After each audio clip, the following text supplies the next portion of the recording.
స్తోత్రం కలుగును గాక. ప్రభు పేరిట అందరికీ నా వందనాలు.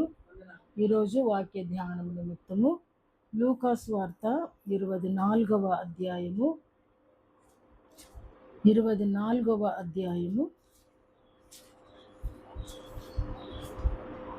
5వ వచనం నుండి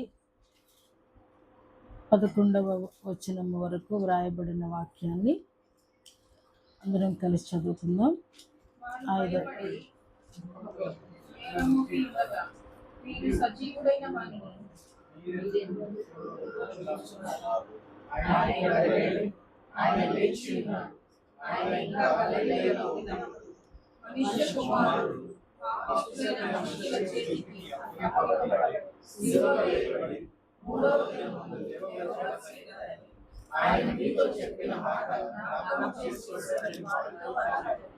అప్పుడు ఆయన మాటలు జ్ఞాపకం చేసుకొని సమాధి యొద్ద నుండి తిరిగి వెళ్ళి ఈ సంగతులన్నీ పదకొండుగురు శిష్యులను తక్కిన వారందరికీ తెలియజేసి, ఈ సంగతులు అపోస్తలులతో చెప్పిన వారెవరనగా మగ్దలేనే మరియయు, యోహన్నయు, యాకోబు తల్లి అయిన మరియయు, వారితో కూడా అనేక స్త్రీలు.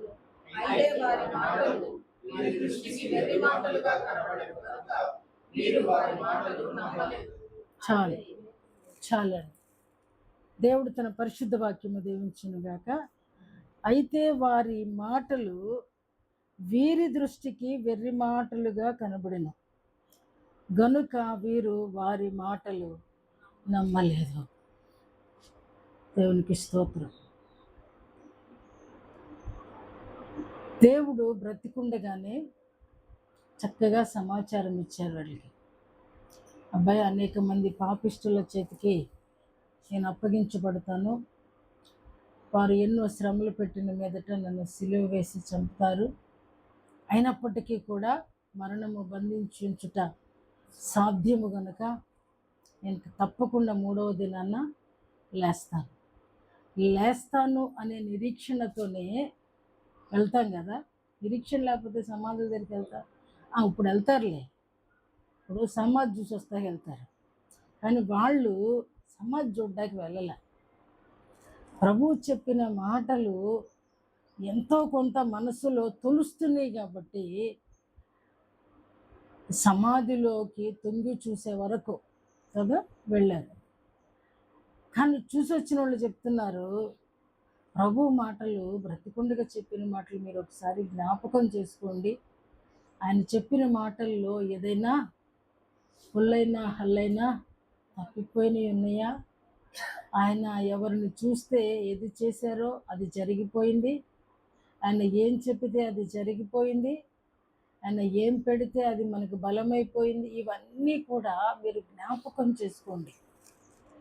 జ్ఞాపకం చేసుకున్నా సరే వీళ్ళకి ఏం లేదంటే ధైర్యం లేదు. జ్ఞాపకానికి వస్తున్నాయి, రాకుండా ఎలా ఉంటాయండి? ఎన్ని రోజులు గడిచిపోయింది? ముచ్చటగా 3 రోజులే కదా. జ్ఞాపకానికి వస్తున్నాయి, కానీ సమాధిలో ఆయన లేరు అన్నప్పుడు నమ్మొచ్చేమో. లేరు అంటే నమ్మొచ్చు కదా.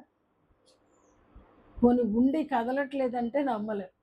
ఆ మాట చెప్పారు, అరే లేస్తానన్నారు కానీ లేవలేకపోయారని.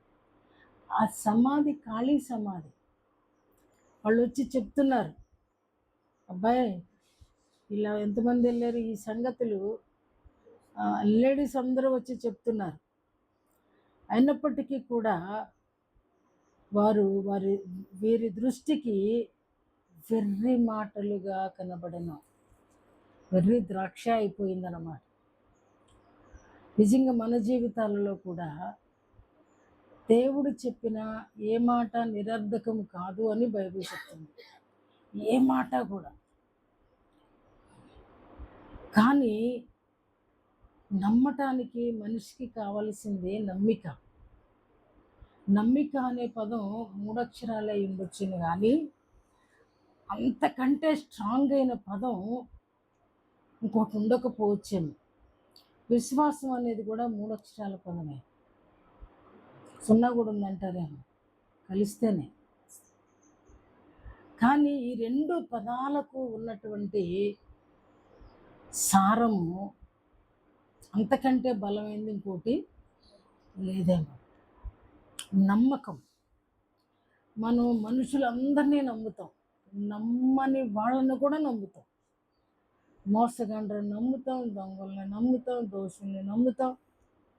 కానీ కొన్ని సందర్భాలు వచ్చినప్పుడు దేవుని మాటలను మాత్రం పట్టించుకో. అలా ఉంది కదా అని ఒకవైపు మనస్సు మనకి ప్రబోధిస్తున్నా నువ్వు ఆగు అంటాం దాన్ని. ఎందుకు అనంటే శత్రువు ఎప్పుడు కూడా మన నమ్మకం అనేది మన బ్రెయిన్ లాంటిదైతే శత్రువు కొట్టేది ఎక్కడ కొడతాడంటే ఆ బ్రెయిన్నే కొడతాడు. బహుశా దాన్ని నేను శుక్రవారం అన్నాను, కుంభస్థలం అని. మానవునికి ఉన్న కుంభస్థలం ఏమిటి అని అంటే నమ్మకం. నమ్మకం మీద శత్రువు కొడతాడు. వీళ్ళందరూ కూడా ఆ నమ్మని వాళ్ళ పేర్లు కూడా ఉన్నాయి ఇక్కడ. కాకపోతే ఒక్కడ మాత్రం కొంచెం ఉంది ఎక్కడో. పేతురు మాత్రం పరిగెడుతున్నాడు. అక్కడ దగ్గర 6-8 మంది శిష్యులు ఉన్నారు. వీళ్ళు ఈ మాటలు చెప్పినప్పుడు ఇంచుమించు 6-8 మంది శిష్యులతో వీళ్ళు ఈ మాటలు చెప్తున్నారు. అయితే ఈరోజు ఈ నమ్మకం కలిగించడానికి ఇంకా ఏం చేయాలి అని మానవుడు అనుకుంటాడో నాకు అర్థం కాదు. యేసుని నమ్మడానికి ఇంకా యేసయ్య ఏమి చేయాలని మానవుడు అనుకుంటున్నాడో అంటే నమ్మని వారి గురించి నేను చెప్తున్నాను. నమ్మినట్టే అనిపిస్తుంది. నిన్న వాక్యం ఎప్పుడు నిన్న చెప్పాను. ఎవరి గురించి చెప్పాను నిన్న? అననయ సప్పీరా దేవుని మార్గాలను అనుసరించాలని బయలుదేరారు. సగం చేశారు. అంటే పక్కనోడు చేశాడు కాబట్టి నేను చేయకపోతే, పక్కనోళ్ళు చేశారు కాబట్టి నేను చేయకపోతే, సంఘం అంతా చేస్తుంది కాబట్టి నేను చేయకపోతే బాగోదనుకున్నారు. కానీ అమ్మినందువల్ల వాళ్ళకి ప్రయోజనం లేదు. అది తీసుకొని రావడం వల్ల తీసుకున్న పేతురికి కూడా ప్రయోజనం అనేది లేదు. ఎందుకంటే సగము భక్తితో సగం నమ్మకంతో వచ్చారు కాబట్టి, అందులో నుంచి కొంత దాచుకున్నారు కాబట్టి ఆ 50-50 చేయడం వల్ల ఏమన్నానంటే నిన్న నేను ఆ నమ్మకం 50%, అపనమ్మకం 50% కూడా నమ్మకాన్ని మింగివేసింది. అంటే ఎక్కడ పడింది దెబ్బ? ఎక్కడ పడింది? నమ్మకం మీద పడింది. అది తెచ్చేసి ఇచ్చేసి ఉంటే ఇవ్వనివ్వల. చూసారా? ఇవ్వనివ్వల. అక్కడ కఠినపరిచేసింది. అంటే బలము బలహీనతకు ఎదురు తిరగలేకపోయింది. ఒప్పుకుంటారన్నమాట. మనకున్న బలము మనం చాలాసార్లు బలవంతులు అని చెప్పుకుంటాం కదా. బలవంతుడైన దేవుడు ఉంటే దేవుని బైబిల్లో ఒక మాట ఉంది, బలము కలిగి అంట శూర కార్యాలు చేస్తారంట. దేవుని బలము కలిగి విశ్వాసి అయిన వాడు దేవుని బలము కలిగి శూర కార్యాలు చేస్తాడు. మనమేం చేస్తామంటే దేవుని బలము అనం, మన బలమును బట్టి శూర కార్యాలు చేస్తామని అనుకుంటాం. వాక్యాన్ని కట్ చేసేస్తాం. దేవుని మాటని మనం ఏం చేస్తామంటే కత్తిరి పెడతాం. మనకున్నటువంటి బలాన్ని చాలాసార్లు శారీరకంగా కూడా మీరు భక్తిని చాలాసార్లు మీరు దాన్ని కొలుచుకోండి అంటాను కదా. ఎలా కొలుచుకుంటామంటే, సపోజ్ సండే ఉంది, ఎగ్జాంపుల్ చెప్తున్నాం, మళ్ళీ కుళ్ళుకోబాకండి. ఫస్ట్ పాటకు ముందు ప్రారంభ ప్రార్థనకే రావాలని ఉంటుంది ప్రతి ఒక్కరికి. అందరికీ ఆశ ఉంటుంది. అది బలం. బలహీనత ఏంటో తెలుసా? ఇంకొక పనిని శత్రువు కల్పించి ఉంచుద్ది. అది నువ్వు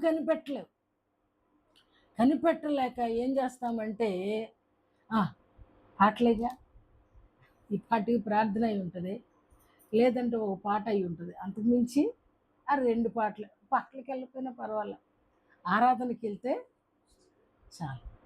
చూసారా, నువ్వు వచ్చావు, రాకమానేవా, వచ్చావు, కానీ అటెండెన్స్ ఆల్రెడీ పడిపోయింది.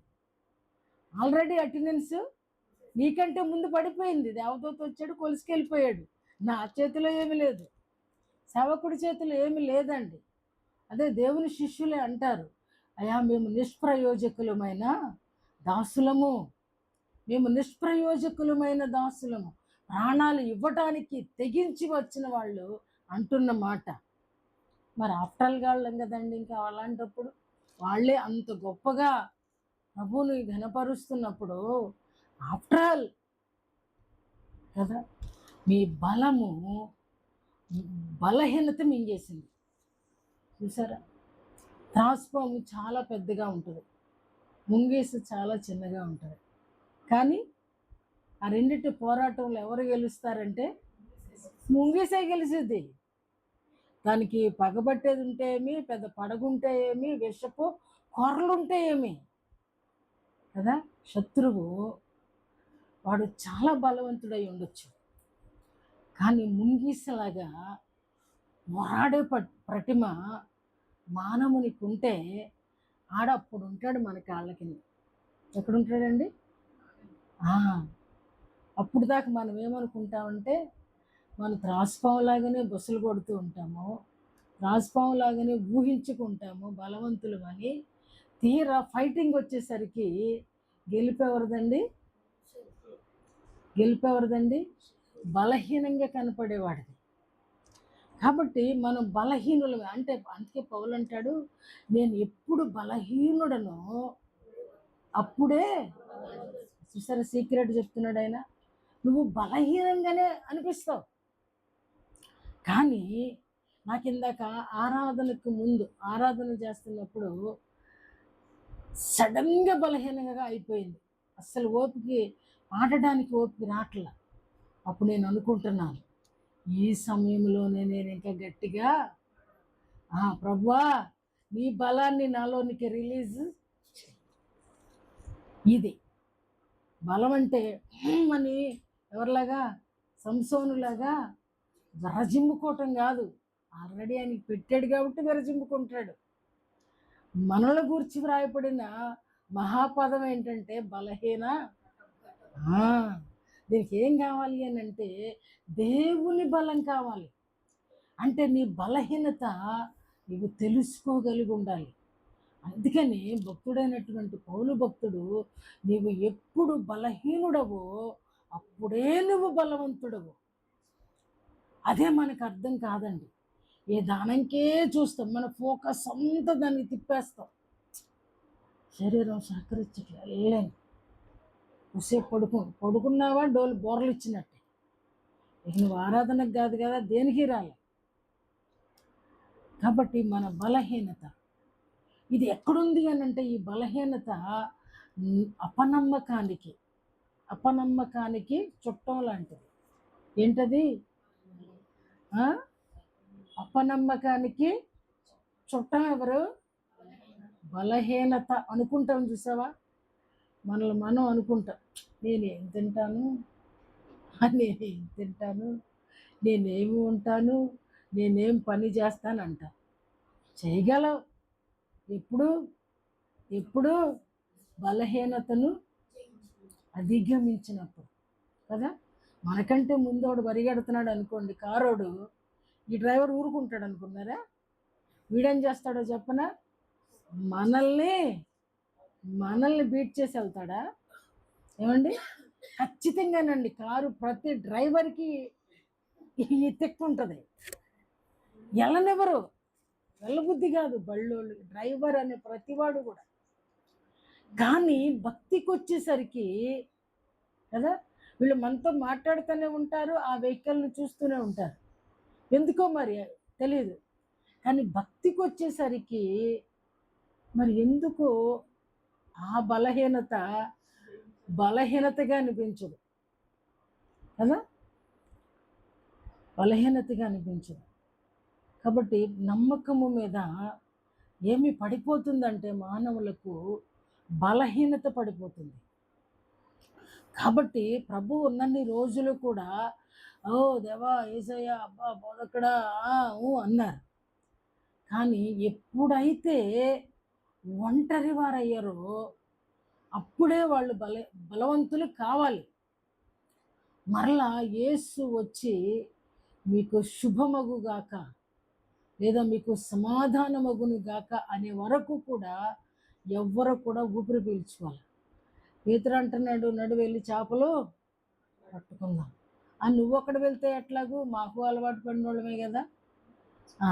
కానీ వీళ్ళందరూ కలిపి ఓ చోట కూర్చుని ఒకరినొకరు మన్నన చేసుకుంటూ, ఒకరినొకరు బలపరుచుకుంటూ, ఒకరినొకరు ప్రోత్సహించుకుంటూ మన ప్రభువు లేచాడు అనేది ఎవ్వరిలో కూడా కలగలేదు. వాళ్ళని ఒకానొక సందర్భంలో యోహాను సువార్తలో దేవుడు సందర్శించినప్పుడు ఒక్క వ్యక్తి మాత్రమే ప్రభువును గుర్తుపట్టారు. ఆయన ఎవరు అంటే ఆయన ప్రేమించిన శిష్యుడు. చూసారా, యేసు ప్రేమించిన శిష్యునికి తత్మ వాళ్ళకి కూడా అక్కడ డిఫరెన్స్ కనపడుతుందండి. యేసు ప్రేమించిన వాడే కాదు, యేసుని ప్రేమించిన వాడు. యేసుని ప్రేమించిన వాడంటేనే బాగుంటుంది. ఎందుకు అనంటే యేసయ్యని ఎక్కడా విడిచిపెట్టలేదు. యేసయ్యని కష్టకాలంలో విడిచిపెట్టల. నిజమైన స్నేహితుడు కష్టంలో విడిచిపెట్టడండి. అందుకనే ప్రభు అంటాడు, మిమ్మలను దాసులని పిలువక స్నేహితులని పిలుస్తున్నాను. ఇది యోహాను గూర్చిందే. ఆయన కష్టకాలంలో, ఆయన శిలువ మరణములో, ఆయన మరణించే వరకు కూడా యోహాను ఆయన వెన్నంటే ఉన్నాడు. చాలా యవ్వనస్తుడైనటువంటి వాడు. ఆయన పేతురు ఇంత సీనియర్ మోస్టు అంటే అనుమానాలు వ్యక్తపరిచేటువంటి ఈ భక్తుడు కూడా ప్రభువును గుర్తుపట్టలేకపోయాడు. ఎవరో అర్థం కాలేదు, క్రొత్త మనిషి అనుకుంటున్నాడు. అప్పుడు యోహానే అంటాడు, ప్రభు సుమి. అప్పుడు కానీ ప్రభు అనేసరికి అబద్ధం ఆడింది ఆయనకి జ్ఞాపకం వచ్చింది. మన జీవితాలలో కూడా యేసు చేసేటువంటి అద్భుతాలు, యేసు చేసేటువంటి కాపుదల, యేసు ఇచ్చేటువంటి ధైర్యం, యేసు ఇచ్చేటువంటి నెమ్మది ఎన్నిసార్లు దుర్వినియోగం చేసుకుంటున్నాం. దేవునికి చెల్లించవలసిన మహిమ విషయంలో ఎన్నిసార్లు డీలా పడిపోతున్నాం. ఇది మనం చాలా గమనించవలసినటువంటి విషయం. వీళ్ళందరినీ చూసినప్పుడు మనకు కూడా అనిపిస్తుంది, first time Bible, second time Bible అట్లా కొన్ని మార్లు అంటే ప్రీవియస్లో చిన్న భక్తి పునాదులలో ఏంటి ఎలా వెళ్ళిపోయారు అని అనిపిస్తుంది. కానీ నేనైతే ఈరోజు కూడా వెళ్ళిపోయేదాన్ని. వాళ్ళని అనటానికి ఏమాత్రం కూడా అర్హత లేదు. ఎందుకంటే వీళ్ళందరినీ కూడా మనకు మాదిరి కోసమే ప్రభు వారు రాయించుంచారు. నిజంగా ప్రభు మాటలు వెర్రి మాటలుగా అనిపిస్తున్నాయా ఎవరికైనా? ఏమండి, అంటే ప్రభు వార్నింగ్ ఇస్తూ ఉంటే అది వార్నింగ్గా నువ్వు తీసుకోవటం లేదంటే నీకు అర్థం కాకపోవాలి, లేదా నీకు శత్రువు నీ కన్నులకు ముసుగు వేసి ఉండాలి. నీ శత్రువు నీ కన్నులకు ముసుగు వేసి ఉండాలి. అప్పుడే దేవుని అద్భుతమైన మాటలుగా అర్థం కాదు. అంటే మగ్దలీనాకున్నటువంటి నమ్మకం, మగ్దలీనాకి పొందుకున్నటువంటి అనుభవం రత్మ వాళ్ళకి లేదా అని నేను తీర్పు తీర్చటం లేదు. కానీ దేవుని మహిమార్థమై దేవుడు ఆమెను జ్ఞాపకం చేసుకున్నాడు. ఎందుకు అని అంటే ఆమెకున్న తపన. ఏమండి, నమ్మకానికి చుట్టమేమిటి అని అంటే తపన, వెతకుట, విచారించుట. ఏమండి, ఇంకా ఆయనను వెతికి ఆవిడ ఎన్నిసార్లు తిరిగి ఉంటుందో గ్రంథంలో 3 సార్లు తిరిగినట్లుంది. అద్భుతం. సమాధుల్లోకి వెళ్ళడానికి ధైర్యం కావాలి. నాలటోళ్ళు అవి వస్తుంటే కళ్ళు మూసేసుకుంటారు ఇట్లా. ఆ, నాకు నచ్చని వాటి వైపు బస్సు వెళ్తున్నా, సమాధుల్లోకి నుండి ఆ ప్రక్క నుండి వెళ్తున్నా, కళ్ళు మూసేసుకుంటా. కానీ నాకంటే చాలా ఉత్తమురాలు మగ్దలీన సమాధుల్లోకి వెళ్ళి మన ప్రభు కొరకు బ్రతకడం, కనపడకపోయినా అక్కడే నిలిచి ఉండడు. అందుకనే ఆమెను ధన్యురాలు అనొచ్చు. ప్రభు శుభవర్తమానాన్ని, ఆయన పుట్టాడన్న శుభవర్తమానాన్ని పరలోక సైన్య సమూహాలు చెప్తే, దేవుని దూతలు ప్రకటిస్తే, భూలోకంలో ఒక సాధారణమైన 7 దయ్యాల చేత పీడించబడి వదిలించబడిన ఆ భక్తి ఎంత భక్తి అయి ఉంటుందో కదా. దేవుని చేత స్వస్థత పొందినాక తన పెయిన్ నుండి రిలీఫ్ అయిన తర్వాత నిజంగా ఆమె పొందిన అనుభూతి, నిజంగా అంత హత్తుకోటగల కారణం ఎంతగా ప్రేమించి ఉంటుందో కదా. దేవుణ్ణి ఎంతగా ప్రేమించి ఉంటుందో, ఆమె ప్రేమను కొలవలేనంతగా అని మనం మాట్లాడవచ్చు. కనుకనే అందరూ వెళ్ళిపోయినా సరే ఒంటరిగా నా ప్రభువును ఎవరో ఎత్తుకొని పోయారు. ఆ మాట చదువుతున్నప్పుడల్లా చాలా దుఃఖంగా అనిపిస్తుంది. ఎంత దుఃఖంతో ఆ మాట ఆమె పలికుండొచ్చు, ఎంత వేదనతో ఆ మాట పలికుండొచ్చో. అంటాడు కదా ప్రభు, అంటారు కదా అక్కడ, అమ్మా ఎందుకు ఏడ్చుచున్నావు, ఎందుకు ఏడ్చుచున్నావు. మనము పిచ్చి వాటి కొరకు ఏడుస్తాం.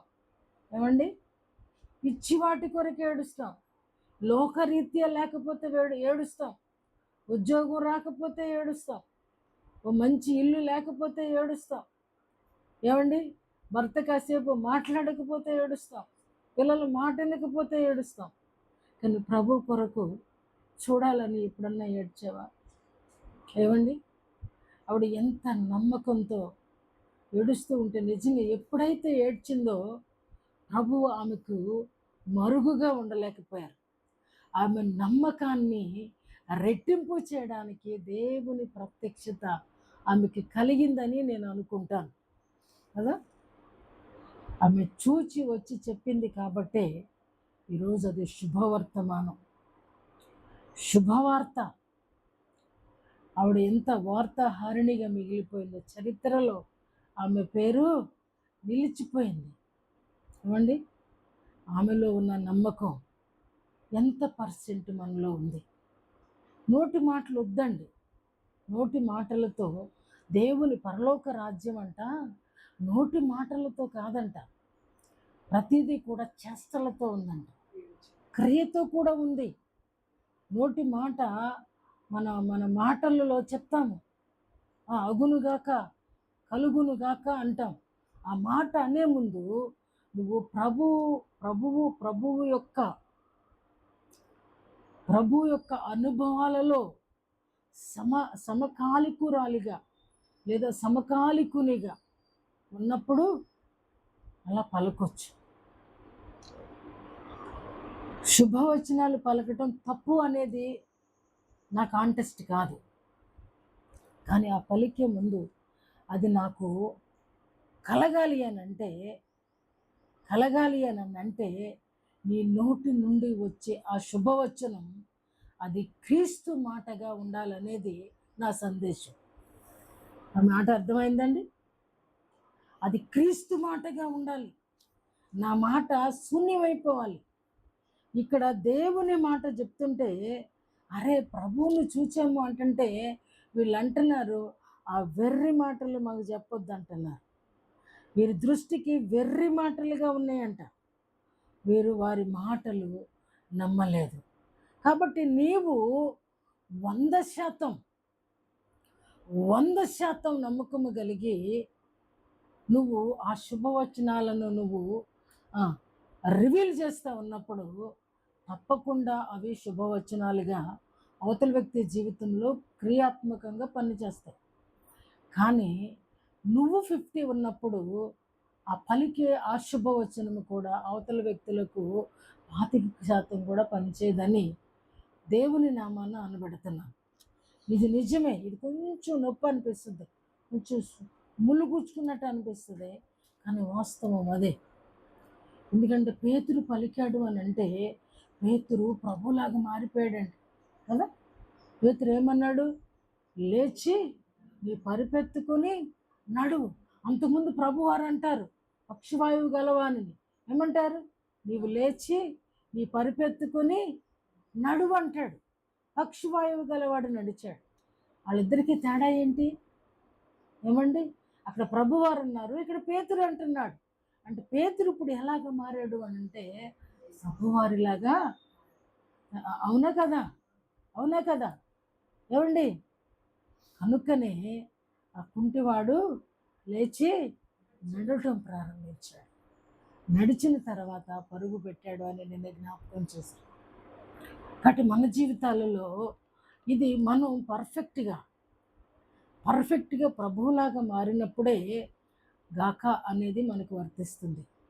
అంతవరకు కూడా ఊరికి అది ఓతు పదంగా మనం కొన్ని పదాలను వాడడానికి కొంచెం ఆలోచించాలి. నిజంగా నేను అనేది కరెక్టే మాట్లాడుతున్నా. నేను కరెక్టే మాట్లాడుతున్నాను. మిమ్మల్ని నొప్పించాలనేది కాదు. కాబట్టి నేర్చుకోండి. ఈ యొక్క వేళల్లాగా ప్రభు మాటలు నమ్మాలి. ప్రభు మాటలు జీవము గలవి. ఇదిగో మనకి ఇక్కడ ఉంటుంది కదా, నీ వాక్యమే, చదవండి ఆ మాట, నన్ను బ్రతికించింది. ఒకప్పుడు ఆయన వాక్కు నన్ను బ్రతికించింది. నా బాధలో ఎవ్వరు, ఏ మనిషి సహాయం లేదు, ఏ మనుషుని ఆదరణ లేదు, ఏ మనుషుని సపోర్ట్ లేదు. వాక్యమే నమ్మాను.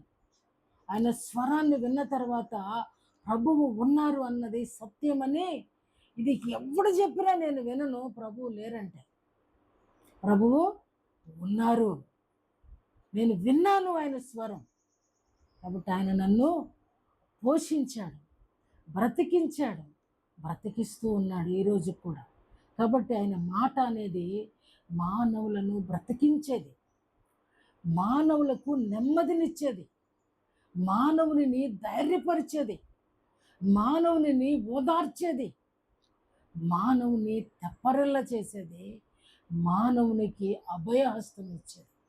ఈ వాక్యే, ఈ బైబిల్ అని ఈ పరిశుద్ధ గ్రంథమే మనకు లేకపోతే మనం నడిపించే రథసారథి మాటలు మనకు అర్థమయ్యేవి కావు.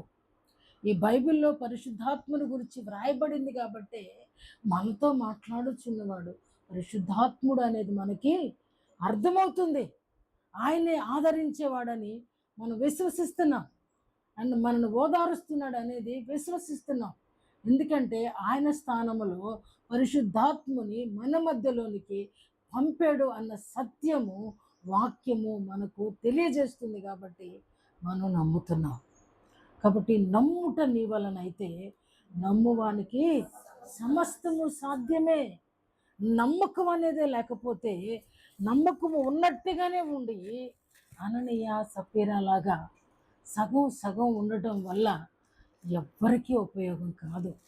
మనం ఏమి పొందుకోవాలనుకున్నామో, ఏమి ప్రభు ద్వారా అనుభవించాలనుకుంటున్నామో ఈ శారీర రీత్యా కొన్ని దేవుడు ఇస్తాడు. కానీ ఆత్మీయ రీత్యా ఆత్మ ఫలము పొందుకోవాలంటే ఫలములో ఉన్న ప్రతి ఫలాన్ని మనం రుచి చూడాలి, నమ్మాలి కదా, నమ్మాలి. ఇక్కడ ఈ అధ్యాయంలోనే మరొక చోటు ఉంది, 24వ వచనంలో కొందరు దేవదూతలు తమకు కనబడి ఆయన బ్రతికి ఉన్నాడని చెప్పిరని మాతో చెప్పి మాకు విస్మయము. ఎంత దారుణం అండి! విస్మయము అంటే ఆశ్చర్యం. అంటే నమ్మలేదా వీళ్ళు? ఏమండి? నమ్మితే విస్మయం ఎందుకండి? నమ్మితే ఖచ్చితంగా బిలీవ్ చేస్తాము, ఆయన కొరకు వెతుకుతాం. మాలో దేవదూతలు కనపడి చెప్పారని నమ్మారు. అయితే మాతో ఉన్న వారిలో కొందరు సమాధి యొద్దకు వెళ్ళి ఆ స్త్రీలు చెప్పినట్లు కనుగొనిరి, కానీ ఆయనను చూడలేదని ఆయనతో చెప్పిరి. అందుకు ఆయన అవివేకులారా, ప్రవక్తలు చెప్పిన మాటలన్నీ అన్నిటినీ నమ్మని మందమతులారా. ఏమంటున్నాడండి? వీళ్ళేమో చెప్పినోళ్ళని వెర్రోళ్ళు అంటుంటే దేవుడు ఏమంటున్నాడండి? వివేకులారా, మందమతులారా. అంటే అపనమ్మకానికి చుట్టం మరొకడు కలిసాడు. ఎవడు? అవివేకం. అంటే యోచించం కదా, యోచించం. వంకాయని తెచ్చి టమాటా అంటే నమ్ముతామండి? ఏం కావాలి దానికి? వివేకం కావాలి. అది టమాటా అని మనకు తెలిసి ఉండాలి. ఇక్కడ అద్భుతంగా కొంతమంది మేము ప్రభువుని చూచామయ్యా అంటే కూడా నమ్మలేకపోవటం ఏంటండి? ఆ? ఎవరు నమ్మరు అని అంటే అవివేకులు నమ్మరు. మందమతి అని అంటే దాని అర్థం ఏంటండి? మీరే చెప్పండి. ఆ? ఆ? మందమతులు. మతి పని చేయట్లా, బుర్రా పని చేయట్లా. ఎక్కడ కొట్టింది ఇప్పుడు? ఎక్కడ కొట్టింది అన్నానా? అది మంద దృష్టి వచ్చేసింది. ఏలీ గురించి వ్రాయబడుతుంది కదా, తన వృద్ధాప్యం అందంట ఆయన మంద దృష్టి కలిగిన వాడు అయ్యాడు. అంటే చూపు కనబడట్లేదు. మనకేం కనబడట్లేదు అంటే బ్రెయిన్ కనపడట్లేదు, బ్రెయిన్కి అర్థం కావట్లేదు. శత్రువు ఎక్కడ కొడతాడంటే నీ ఆలోచనల మీద కొడతాడు. నీకు ఆలోచన అర్థమైపోయింది అనుకోండి, నువ్వు వెళ్ళిపోతావు సత్యంలోకి. నీ బుర్ర మీద కొట్టేశాడు అనుకోండి, పిచ్చోళ్ళు ఎలా ఉంటారండి? ఏమీ తెలియకోకుండా ఉంటారు. అంటే భక్తుడు ఎలా అయిపోతున్నాడంటే శత్రువు వేసే దెబ్బకు ఏమైపోతున్నాడండి? వెర్రోడైపోతున్నాడు. అర్థమైందా? వెర్రోడైపోతున్నాడు. కాబట్టి ఈరోజు నమ్ముతున్నామా? నమ్మితే నిజంగా ఆయన కొరకు చచ్చేంత నమ్మకం ఉందా? ఏమండి? ఆయన కొరకు చచ్చేంత నమ్మకం మనకుందా? ఏమండి? ఈరోజు ఎవడన్నా కర్ర పట్టుకు వస్తాడండి, టపా టపా టపా టపా వేసుకుంటూ వచ్చేస్తాడు. అనుకుందాం కాసేపు, వీలై రాకుండా ఉండబాకండి. అనుకుందాం. ఉందా? దమ్ముందా? చావటానికైనా దమ్ముందా? యేసును ప్రేమించేవాడు ఖచ్చితంగా చావటానికి కూడా సంసిద్ధత కలిగి ఉండాలండి. ఎంతోమంది ఒక సేవకుడిని చంపుతూ, నేను ఆ వీడియో చూశానండి ఈ మధ్య, అవి నేను చూడలేకపోతున్నా. చంపుతూ 2 చేతులు వెనక్కి కట్టేశారు, ఇసుకలో మోకాళ్ళు వేశారు, ఇసుక కాలిపోతూ ఉంది. ఇద్దరు 2 గన్నులు పట్టుకుని దేవుని దూషించు అంటున్నారండి. దేవుని దూషించు, దేవుడు వద్దని చెప్పు, నిన్ను వదిలేస్తాం అంటున్నారు. నోట్లో గన్ పెడుతున్నారు, కళ్ళల్లో గన్ పెడుతున్నారు. అయినా సరే ఆ సేవకుడు మన దేవుణ్ణి దూషించలేదు. ఎందుకు అనంటే అతనికి నిలువెల్లా నమ్మకమే. ఈ క్షణం సేపు నేను ఓర్చుకుంటే ఆ తర్వాత నేను ప్రభు యొక్క రొమ్మున ఆనుకుంటాను. ఈ కష్టము ముందు ఆ నిత్య సంతోషాన్ని నేను ఇది నమ్మకం. ఇది నమ్మకం. ఊరికే నేను నమ్మేశాను, ఏమండి నా గ్యాస్ నొప్పి తగ్గింది, ఊరికే నమ్మేశాను నాకు సోరియాసిస్ తగ్గింది, ఈ పెద్ద పెద్ద సాక్ష్యాలు కాదండి. మిమ్మల్ని ఎవరిని అనలా, నన్నే చెప్పుకున్నా. ఇవి పెద్ద సాక్ష్యాలు కాదండి. సోరియాసిస్తో కూడా బ్రతికే వాళ్ళు ఉన్నారు. అది పెద్ద అద్భుతమేం కాదు. కానీ ప్రభు కొరకు ఒక పాట ఉంటుంది, ప్రభు కొరకు మరణించగలవ, క్రొత్తగా జన్మించగలవా, క్రొత్తగా జన్మించగలవా, మరి పాతవన్నీ వదిలివేయగలవా, ప్రభువు కొరకు మరణించగలవా, మరల కడబూరకు తిరిగి లేవగలవా, నిశ్చయించుకో, నీ బ్రతుకు మార్చుకో. నిజంగా ప్రభు కొరకు మరణించడం ఈజీ కాదండి. ఈరోజు నిజంగా మనందరం పారిపోతాం. నిజం చెప్తున్నా. మనందరం కూడా ఉంటాను అని అనుకుంటున్నాం కానీ ఎవడన్నా ఒక గన్ పట్టుకొస్తే మంచాల కిందో కంచాల కిందో దూరి కాపాడుకుంటానికి చూస్తాం.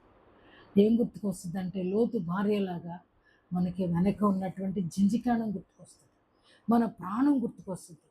ఇది కరెక్ట్ కాదంటే అంటే నిజంగా నమ్మాము అని అంటే యోహాను యేసు ప్రేమించిన శిష్యుడు. ప్రభువుకు మరణము విధించబడిన తీర్పు జరుగుతూ ఉన్న ఏమంటే ఆ తీర్పు జరిగే చోట కూడా యోహాను కనబడతాడండి. మీరు బాగా చదువుకోండి. చివరి అధ్యాయాలను చదువుకున్నప్పుడు తీర్పుకి ఆయన్ని ఎన్ని ప్లేసెస్కి తిప్పారో అన్ని ప్లేసెస్లోనూ యోహాను మనకి కనబడతాడు. అది అండి నమ్మకం అంటే, అది అండి ప్రేమ అంటే. అందుకనే ఆయన మాత్రమే గుర్తించగలిగాడు. ఒక్కడు మాత్రమే ఆయనను గుర్తించాడు. తర్వాత ఎవ్వరు కూడా ఆయనను గుర్తించలేదు. మగ్దలీనా కూడా ఆయనను గుర్తించలేదు, తోటమాలి అనుకుందంట కదా. కాబట్టి నిజంగా మన ప్రభువును గుర్తించగలుగుతున్నామా? ఆయన బోధలను గుర్తించగలుగుతున్నామా? ఆయన మాటలను గుర్తించగలుగుతున్నామా? ఆయన మాటలలో ఉన్న మంచితనాన్ని గ్రహించగలుగుతున్నామా? ఏమండి, ఒకరికి తీర్పు తీర్చే ముందు నీవు తీర్పు తీర్చుకో. ఏ సంఘమో మనకు వద్దండి. మనం ఎలా ఉన్నాం? నిజంగా నువ్వు ఉప్పువైతే లోకానికి ఉపయోగకరం, నువ్వు వెలుగువైతే లోకాన్ని వెలిగిస్తావు. ఇది ప్రభువుకు కావలసింది. ఆ గాడిద ఎవ్వరూ ఎక్కని గాడిద కావాలండి. ఎవరినో మోసే గాడిదలు ప్రభువుకి అక్కర్లేదండి. నీ భుజ స్కంధాల మీద నీ కుటుంబమో, నీ కుమారుడో, నీ భార్యో, నీ కలిగిన తల్లో చెల్లో ఎవరో ఉంటే నువ్వు గాడిదవు కాదండి, కంచర గాడిదవు అవుతావు కదా. నువ్వు వాళ్ళ కోసమే పనికి వస్తావు. కంచర గాడిద ఎక్కినటువంటి ఎవరండి బిలామును, వాడిని మాత్రం కాపాడు. కానీ మనకి ప్రభువు కావాల్సింది అది కాదండి. ఎవ్వరూ కూడా ఏనాడు కూడా వాడబడని, ఎవరి కొరకు వినియోగించబడనిది కావాలి. ఒకవేళ ఆ వినియోగించబడాలని నువ్వు కోరుకుంటే ఆయన మనకి కావలసిన నమ్మకం ఎంతవరకు అని అంటే ప్రభువు ఏ స్థితిలోనికి మనం నడిపించినా ఆ స్థితిలోనికి గ్రుడ్డిగా వెళ్ళగలిగే నమ్మకం. ఏమండి, గుడ్డివాడు చేయబట్టుకుని తీసుకెళ్ళిపోతూ ఉంటే కళ్ళు తెరిచి ఏనాడు లోకాన్ని చూడలేదు కాబట్టి అదే ప్రపంచం అనుకుంటాడు. ప్రభు మనల్ని నడిపిస్తూ ఉన్నప్పుడు నిన్ను ఎక్కడికి నడిపించిన, కోతిలోకి నడిపించిన గ్రుడ్డిగా వెళ్ళడమే, ఎడారిలోకి నడిపించిన గ్రుడ్డిగా వెళ్ళడమే, ఎత్తైన స్థలానికి నడిపించిన గ్రుడ్డిగా వెళ్ళడమే. ఓవేళ ఆయన కొరకు తన్నులు తినడమే, ఆయన కొరకు చావాల్సి వచ్చిన దీనినే నమ్మకం అంట. అర్థమైందా? ఇప్పటి వరకు మనకున్న ఏముందండి, ఏముంది, అది ఉంది, ఇది ఉంది, రెండు ఉన్నాయి. కుడిపక్క ఒకటి, మనకి 2 గుండ్లు ఉన్నాయి అనుకుంటా. కుడిపక్క ఒకటి, ఎడమపక్క ఒకటి, రెండింటినీ మోస్తాం. కొన్నిసార్లు ఎంతో అపనమ్మకంగా ఉంటుంది, కొన్నిసార్లు చూసినప్పుడు చాలా అధికమైన నమ్మకంగా మన మీద మనకి అనిపిస్తుంటుంది. ముఖ్యంగా ఎదుటి వాళ్ళతో మాట్లాడేటప్పుడు మన విశ్వాసం రెట్టింపుగా ఎక్స్పోజ్ అవుద్దండి. ఇతరులకి మాట్లాడేటప్పుడు, ఇతరులకి చెప్పేటప్పుడు చాలా ధైర్యంగా చెప్పేస్తాం. మీరు జ్ఞాపకం చేసుకోండి, చాలా ధైర్యంగా చెప్తాం. ఏం లేదండి, మీరు ప్రభువుని నమ్మండి, అద్భుతం జరిగిపోద్ది, మీరు నమ్మండి అని అంటాం. కానీ ఆ పరిస్థితి మనకు వచ్చేసరికి ఎక్కడో శంకిస్తూ ఉంటుంది, ఎక్కడో వెనక్కి ట్యాబ్లెట్ వేసుకున్నాను, అయినా తగ్గినట్టే ఉంది, ఇంకా తగ్గలేదేంటి, ట్యాబ్లెట్ పనిచేయలేదేమో, దేవుడా అంటాం, మళ్ళీ ఏంటి నొప్పి వచ్చేస్తుంది. ఇలా ఉంటుంది మన సంభాషణ. మన మనస్సు మనల్ని నిలవలేదు. ఒకవేళ నిజంగా పరిపూర్ణమైన నమ్మకం ఉందనుకోండి, అనుమానానికి దాని దగ్గర తావు లేదు, అనుమానానికి తావు లేవు. ప్రభు సుమి కదా, అనుమానం ఉంది అక్కడ. ప్రభువు ఏమో అంటే అనుమానం, ప్రభువే అంటే అనుమానం లేదు. కాబట్టి నమ్మిన వాని దగ్గర అనుమానానికి తావు లేదు. కాబట్టి అపనమ్మకం దగ్గర ఏముంటుంది అని అంటే వాడికి మరొకటి యాడ్ అవుతుంది. ఏమవుతుందండి? అనుమానం. ఇవన్నీ జ్ఞాపకం చేసుకుంటూ నిజంగా మన ప్రభువును ఇదిగో ఇప్పటివరకు చదువుకున్నటువంటి ప్రభువారే మాట్లాడారు వీళ్ళతో. అరే ప్రవక్తలు చెప్పారు కదా, దేవదూతలు వచ్చి మీకు దేవదూతలు చెప్పారు కదా, అటువైపు ఇటువైపు కూర్చుండి అరే మీరు మృతుల్లో ఎందుకు వెతుకుతున్నారు, ఆయన లేచి ఉన్నాడు కదా అని చెప్పారు కదా. తెల్లని వస్త్రాలు, ప్రకాశమానమైన వస్త్రాలు ధరించుకున్నటువంటి వారు అది చెప్పుతున్నా సరే వీళ్ళు నమ్మలేనటువంటి పరిస్థితులు. ప్రభు వెళ్ళిపోతే మాయమైపోతే కానీ వీళ్ళకి అప్పుడు కళ్ళు తెరవబడ్డాయి అంటారు. వాళ్ళు ఆ మాటే అంటారు, మా కన్నులు తెరవబడ్డాయి. కన్నులు తెరవబడిన వాడే గ్రహించగలుగుతాడు. కాబట్టి ఈరోజు మనము చాలాసార్లు ప్రజలను ఒక ప్లేస్ నుండి మరొక ప్లేస్కి ఇజ్రాయేల్ ప్రజలను దాటిస్తూ ఉన్నప్పుడు అక్కడ జాషువా అద్భుతంగా వాళ్లకు ఒక టైం ఇస్తాడు. అరే మీ వస్త్రాలు ఉతుక్కోండి, మీరు శుచి చేసుకోండి, మీ హృదయాలను కడుక్కోండి, మనం మందసంతో వెళ్ళబోతున్నాం, మనం బయలుదేరబోతున్నాం. నిజమే కదా. మనం కూడా ఒక స్థితి నుండి మరొక స్థితిలోనికి వెళుతూ ఉన్నప్పుడు యోర్దాను దాటడానికే ప్రజలు వారి వస్త్రాలు ఉతుక్కున్నారు. మరి మన వస్త్రాలు ఉతుక్కొనకుండా మనము యోర్దాను దాటవలసిన వారం అంటే యోర్దాను అంటే నిన్ను అడ్డుకునేది యోర్దాను. ఏ పరిస్థితుల్లో నీకు అడ్డుబండ ఉన్నదో, ఏ పరిస్థితుల్లో నిన్ను నమ్మకంలోనికి రానియక అడ్డు వేసి ఇది నువ్వు దాటలేవని నిన్ను హెచ్చరిస్తూ ఉందో, ఈ సమస్యలో నుంచి నువ్వు ముందుకు సాగలేవని నిన్ను భయపెడుతూ ఉందో దానినే యోర్దాన్ అంట. సముద్రాన్నే దాటేసిన తర్వాత నదులు దాటడం అనేది చాలా ఈజీ. ఆ సముద్రం ఏంటంటే లోకములో నుండి మీరు దాటి క్రీస్తు దగ్గరికి మీరు వచ్చారు. లోకం అనేది సముద్రాన్ని చూపిస్తూ ఉంటే సమస్య అనేది యోర్దానును చూపిస్తుంది. సముద్రాలు దాటిన వాడికి నదులు దాటడం పెద్ద లెక్కేమీ కాదు. అర్థం చేసుకొని ఈ సమస్యల వైపు చూడక సమస్యలన్నిటినీ అధిగమించే యేసు క్రీస్తు వారు పునరుద్ధానుడు అనేది మరొక మారు తెలియజేస్తూ మనను కూడా పడిపోయిన ఏ స్థితిలో నుంచైనా ఆయన లేపి నిలవబెట్టగలిగిన సామర్థ్యము గలవాడని, అది ఏ పరిస్థితి నుంచైనా సడలించగలిగిన వాడని జ్ఞాపకం చేస్తూ ఈ మాటలు ముగిస్తున్నాను. ప్రభు తన మాటలు దీవించునుగాక. ఆమేన్.